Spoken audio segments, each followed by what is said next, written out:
এক বছরের মাথায় দ্বিতীয়বার প্রাথমিক টেট আয়োজন করলো রাজ্য। রাজ্য জুড়ে মোট 773টি পরীক্ষা কেন্দ্রে এই পরীক্ষায় অংশগ্রহণ করলেন 3 লক্ষের বেশি পরীক্ষার্থী।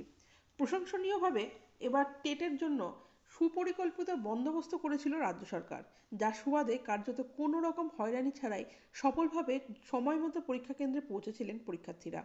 কার্যত গোটা পরীক্ষা পর্বে সেইভাবে প্রশাসনের বিরুদ্ধে কোনো অভিযোগ ওঠেনি। তবে পরীক্ষা শুরুর ঘণ্টাখানেক বাদে সোশ্যাল মিডিয়ায় একটি প্রশ্নপত্র ভাইরাল হয়ে যায়, যা নিয়ে টানাপোড়েন শুরু হয়েছে। পরীক্ষার্থীদের একাংশের দাবি টেটের প্রশ্নপত্রের এ সেটের সঙ্গে ওই প্রশ্নপত্রের মিল রয়েছে, কিন্তু প্রশ্নপত্র যেহেতু পরীক্ষা শুরুর অনেক পরে সোশ্যাল মিডিয়া এসেছে, তাই পরীক্ষা প্রক্রিয়ার মধ্যে কোনো প্রভাব পড়েনি। এ প্রসঙ্গে তৃণমূল রাজ্য সাধারণ সম্পাদক কুণাল ঘোষ বলেছেন, কিছু বিজেপি এবং সিপিএম এর লোকের ষড়যন্ত্রে এটা হতে পারে। এটা রাজ্যকে বদনাম করার চেষ্টা। এদিকে পরীক্ষার দিন তৃণমূলকে টেট নিয়ে আক্রমণ করেছেন বিরোধী দলনেতা শুভেন্দু অধিকারী।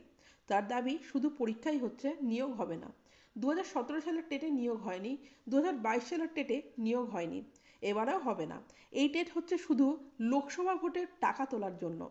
বিরোধী দলনেতা বলছেন, রাজ্য সরকার বেকারদের অহেতুক 1000 টাকা করে খরচ করালো। ফর্ম পূরণের জন্য 500 টাকা, আর পরীক্ষা কেন্দ্রে যাওয়া খাওয়া দাওয়ার জন্য আজ 500 টাকা করে খরচ হবে। তৃণমূল সরকার বেকারদের পকেট থেকে 1000 টাকা বের করে নিল। শুভেন্দুর আরও অভিযোগ, টেটে সেটিং হয়ে আছে। তৃণমূল নেতাদের আত্মীয়দের মোবাইল নিয়ে পরীক্ষা দিতে দেওয়া হচ্ছে। শুভেন্দুর এই খোঁচার জবাবে পাল্টা খোঁচা দিলেন তৃণমূলের রাজ্য সাধারণ সম্পাদক কুণাল ঘোষ। বিরোধী দলনেতা উন্মাদ হয়ে গেছেন, এমনই কটাক্ষ করলেন তিনি। তার বক্তব্য, একদিন আগেই শুভেন্দু বলেছেন রাজ্যে শীত পড়ছে না, সেটার জন্য নাকি তৃণমূল দায়ী। ওর মাথাটা পুরোপুরি গেছে।